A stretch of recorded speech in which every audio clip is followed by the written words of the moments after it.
आपण शिक्षक शाळेत नेहमी दुचाकी चारचाकीमधून येताना पाहतो, पण शिक्षक शाळेत बैलगाडीतून आले असं म्हटल्यावर तुम्हाला आश्चर्य वाटलं ना? हो, पण हे खरं आहे. सांगली जिल्ह्यातील शिराळा तालुक्यातील एका शाळेत शेतकरी वेशात शिक्षक सुधीर बंडगर यांनी चक्क बैलगाडीतून शेतकरी वेशात शाळेत प्रवेश केला आणि सर्व विद्यार्थी, शिक्षक आणि ग्रामस्थांच्या भुवया उंचावल्या. निमित्त होते वेशभूषा स्पर्धेचे. हायर एज्युकेशन सोसायटी शिराळा संचलित आरळा येथील गांधी सेवाधाम विद्यालयामध्ये वेशभूषा स्पर्धेचे आयोजन करण्यात आले होते.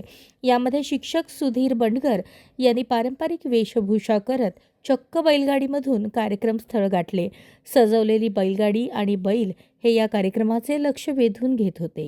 सगळं काही महाग झालं. शेतात मला बियाण्याच्या किमता म्हणून माझं कंबारत गेलं. ऐका माझ्या वेदना, मी शेतकरी बोलत आहे. ऐका माझ्या वेदना, मी शेतकरी बोलत आहे. काय सांगू आमची व्यथा. दिवस उगवायला आम्ही शेतात जातो, दिवस मावळायला आम्ही घराकडे येतो. ऊन नाही, थंड नाही, वारा नाही, पाऊस नाही. सगळ्या या वातावरणामध्ये रात्रंदिन आम्ही शेतामध्ये काम करतो. हाडाची काढा आणि रक्ताचं पाणी करून पीक डवलानं पिकवतो. पण काय सांगायचं आमची व्यथा.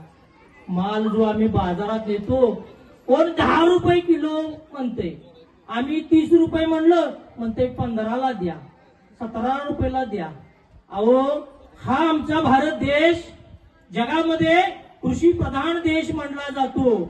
पण या शेतकरी जो राजा आहे, हा जो शेतकरी राजा त्याचाच वाजलाय बेंड बाजा. जय जवान, जय जवान. नमस्कार, मी शिक्षक सुधीर बंडगर, सांगली जिल्ह्यातील डोंगरी शिराळा तालुक्यातील गांधी सेवाधाम विद्यालय आरळा या ठिकाणी मी शिक्षक म्हणून काम करतोय. आज मी शाळेमध्ये आलो ते चक्क शेतकरी वेशामध्ये बैलगाडी घेऊन, आणि माझ्यासमोर अनेक विद्यार्थी होते. कुणी शेळी घेतलेली होती, कुणी अंगामध्ये बंडी घातलेली होती, कुणी धोतर घातलेलं होतं. काही मुलींनी डोक्यावर जळणाची मोळी घेतलेली होती, काही मुलींनी पाण्याची कळशी काखेमध्ये घेतलेली होती, काही मुलींनी वैरण आपल्या डोक्यावर घेतलेली होती. अशा शेतकरी वेशामध्ये मी शाळेमध्ये आलो. सोबत बैलगाडी सुद्धा होती आणि बैलगाडीमधून मी आज शाळेमध्ये प्रवेश केला. त्याचं कारण असं होतं की भारत देश हा आपला कृषी प्रधान देश म्हणून सगळ्या जगामध्ये ओळखला जातो. पण शेती या व्यवसायाला आणि शेतकऱ्याला समाजामध्ये किंमत नाही. जगाचा पोशिंदा असणारा शेतकरी आज उपेक्षित आहे, दुर्लक्षित आहे. ज्याच्या आज अनेक समस्या आणि प्रश्न आहेत.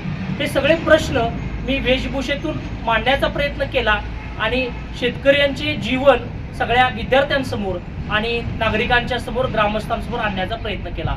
धन्यवाद.